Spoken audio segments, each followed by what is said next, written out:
For years, I have covered stories with Child Protective Services, or CPS. Not easy to do because most of the time they tell us that because of confidentiality, they cannot give us an update on specific cases or those numbers that we seek to find out the truth about what is going on with the system. But last week, it was a little different when a 12-year-old child arrived here at the TV station asking us for help.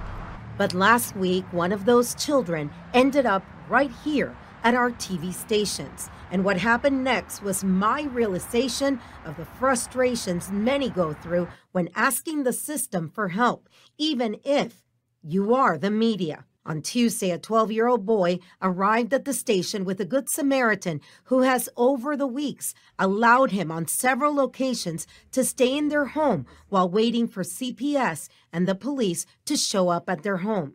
We will call the child Sean. Not knowing what to do with him, they came here to our station. The child asked me to help him after allegedly suffering mental and physical abuse for years at the hand of his guardian. We haven't been on the same page for a very long time. And that started when she made me eat vomit when I was like 6 or 7. And the abuse, he claims, has gotten worse. All of a sudden, she just started hitting me. She didn't like me. She threatened me with the bat. She made me sleep 2 times outside. She told me that she hated me and that she didn't want me at her house no more. But every time he runs away, sleeping out on the streets or outside of the Good Samaritan's home, CPS and authorities return the child to the guardian. The child told us his punishment can also include shaving all of his hair off, since the guardian allegedly has been told by him that he is bullied at school when he comes in like that. I ran away because she does this things to me, and I told her that I get bullied because she likes to cut my hair bald. And I told her that I get bullied because of it. And she said that just to fight him. And I said I can't because then I'm gonna get in trouble, and she said it doesn't matter.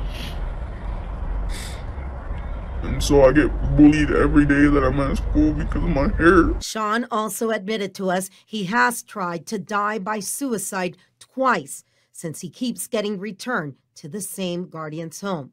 Fox SA has confirmed the allegations through numerous state sources. Like, if I'm around people, like if I'm with them, then she acts all innocent. But as soon as they leave, she's yelling at me. And so I just want a better life. And I already talked to CPS, cops. I made files, I made reports, and they don't do nothing. You feel like nobody's helping you? No one is helping me. I had to sleep outside.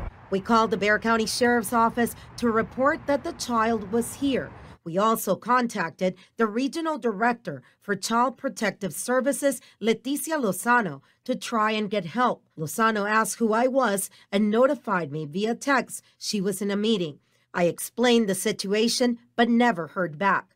We asked State Representative Liz Campos of San Antonio, who sits on the Health and Human Services Committee that oversees CPS, if this was the correct way for the director to handle this. While the child was still at the station, we also contacted State Representative John Lujan of San Antonio, who's the vice chair of the Juvenile Justice and Family Issues Committee. State Representative, when you were able to speak to the child who was here at the station, what was your impression? What was your takeaway? Well, immediately sadness for the whole situation, right? For anybody to be in that situation. But what a very articulate young man. Obviously, he was scared. And right away, I'm just thinking, man, how do we make this situation better? When a child tries to commit suicide twice, what does that say? What kind of family is that? What kind of environment? No one should live in those type of conditions. And the sad part is it's happening. We mean well, but there is no good game plan of how to address the whole family. Once Bexar County Sheriff's investigators showed up, they took a statement and took the child to Child Safe.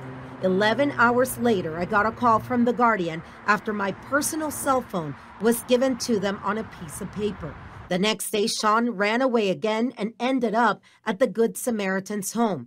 This time, he made an outcry to police and said that he will either die by suicide or kill his guardian if he is returned to the home. Fox SA contacted CPS and due to their confidentiality rules could not give us a comment on his case. We contacted the district attorney's office to see if Sean's case or the numerous CPS reports that have allegedly been made by numerous people have ever gotten to them. They sent us a statement that said our office promptly reviews any cases where court action is sought by CPS. Texas law limits disclosure of additional information. As of today, we're told Sean is still at a local mental health facility after his claim was taken seriously by authorities. We will stay on top of this case. Yami Virgen, Fox SA.